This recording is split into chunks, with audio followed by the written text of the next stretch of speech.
Are you tired of being an average controller player? Well, then here are 5 tips to become the best controller player you can be. Tip number 1 is to pick a sensitivity that you feel comfortable with and to stick to it. The more you change around your sensitivity, the more it'll hurt your aim. Every time you change your sensitivity, you're actually messing with your muscle memory. Staying on the same sensitivity for a longer time allows your muscle memory to build up, and your brain will know exactly how that specific sensitivity moves and feels, allowing for increased accuracy. The longer you stay on the same sensitivity, the better your aim will get. So take Reet for an example. He's been on the same sensitivity for over 3 years, and he has some of the best controller aim in all of Fortnite. Now, have you ever wanted to aim like this? To get aim like this, you first need to choose a sensitivity that feels comfortable to you. If you're constantly over-flicking your shotgun shots or whiffing edits in fights, then your sensitivity is probably too high, and you're going to want to try lowering it until you feel you've found the perfect sensitivity for yourself. If you're someone who doesn't even know where to start to find good settings for yourself, then looking at pro controller players' sensitivities is a good start to finding your perfect sense. Now, if you're someone who plays linear settings, try out day or Marrow settings. If you use exponential settings, then look at reader cams. If you do end up choosing one of these pros settings to use, don't be afraid to tweak things around like build or edit sensitivity, ADS sets, or even your dead zones to make the settings more suitable for yourself. A good way to test out sensitivities is by running edit courses in creative or potentially going into 1v1 aim duels against your friends. Now that you've found your perfect sensitivity for yourself, let's talk about the best loadout for controller players in the new chapter. Now, the writing's on the wall. You have aim assist, so abuse it. This season, the SMGs are extremely strong, with the common twin mag doing up to 208 damage per second and the legendary doing over 260 damage per second. So you want to make sure you're always including it in your loadout. Try to stay away from the new machine SMG, as the common variety only deals 14 damage and the legendary dealing a measly 18. The new auto shotgun is very weak as well, so avoid picking that up too. The best loadout to use for controller players this season is the Thunder Shotgun, Twin Mag SMG, 2 heals, and then 1 mobility item. This exact loadout was used by Cam in the most recent Solo Cash Cup, where he placed 2nd overall. A huge new addition to this chapter is the perk system. As time progresses through your match, you're given the choice between 2 different augments until you have a total of 4 by the end of the match. Each augment grants you a unique buff that gives you an edge throughout the rest of the match. A few augments that pair best with the Thunder Shotgun and Twin Mag SMG loadout are Light Fingers and Rushing Reload. Light Fingers makes your reload time for the SMGs almost instant, allowing you to spray your SMG non-stop while trying to pressure a box, and the Rushing Reload perk reloads your shotgun while sprinting if it is equipped, saving you tons of time in fights where normally you would be reloading. Now, if you're serious about improving, head on over to ProGuides.com, where you can access all of our courses and bootcamp content for just $7.99. And if personalized coaching is more your speed, you will get 10% off any session with any of our pros. Now, if your binds are unoptimal on controller, then this next tip is very important for you. All of the best controller players in Fortnite either play with a claw controller grip or use a controller with paddles, including your favorite pros such as Reed,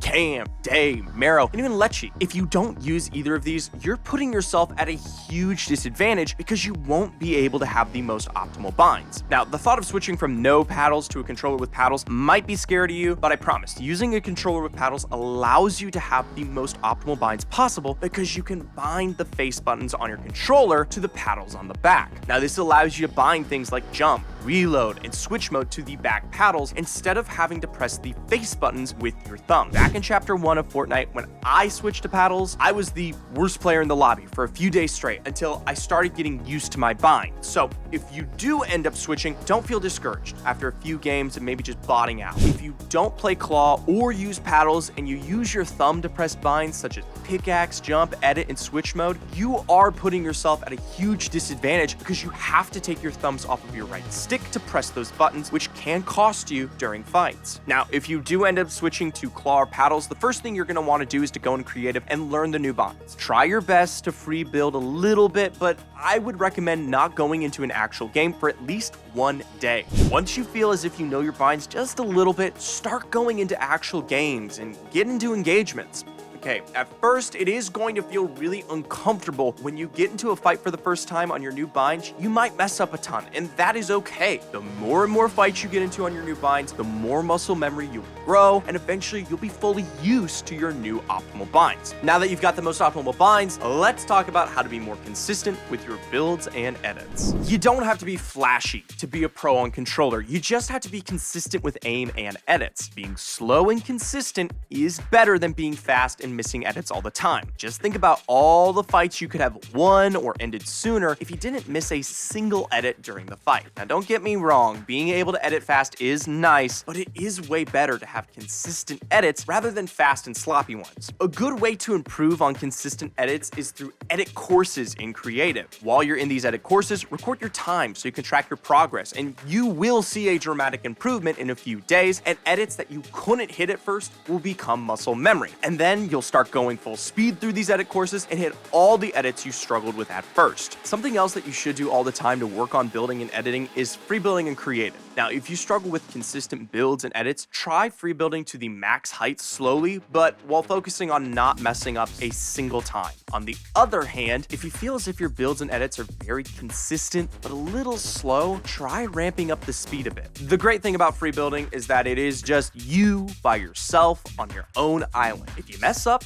you're the only one who will see it. So try to make yourself uncomfortable while free building by trying different builds and edits that you have never tried before. Another great thing to work on during free building is crosshair placement. Crosshair placement is essentially just where your crosshair ends up after finishing builds and edits. You will always want to try to keep your crosshair towards the middle of the screen after building and editing to help control with your aim. Having good crosshair placement leads to more consistent edits and more consistent aim as well. The last tip on how to become the best controller player you can be is to watch controller pros and pick up on the things they do. In other words, this is called VOD reviewing. Players like Day, Cam, and Mero are great controller pros to watch to pick up on things like piece control and game sense. Now, while watching these players, treat it like a study session and really try to learn and get the most out of it instead of just watching. Ask yourself questions while watching, such as what did they do in that situation that I normally wouldn't have done, and how can I emulate what they just did, or what is their rotate for this zone. Try to absorb as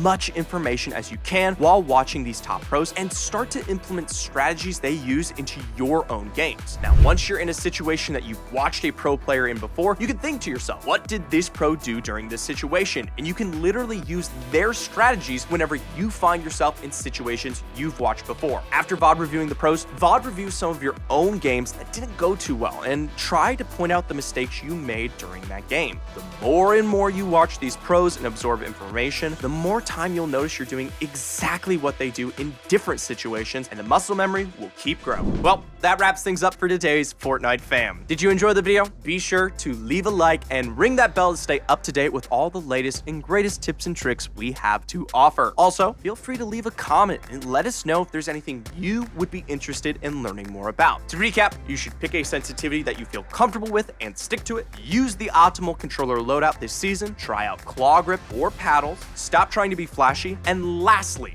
VOD review the best controller pros like Day and Mero. Remember guys, if you implement all 5 of these tips into your game, you will become the best controller player you can be. And who knows, we might be seeing you in the next Fortnite World Cup.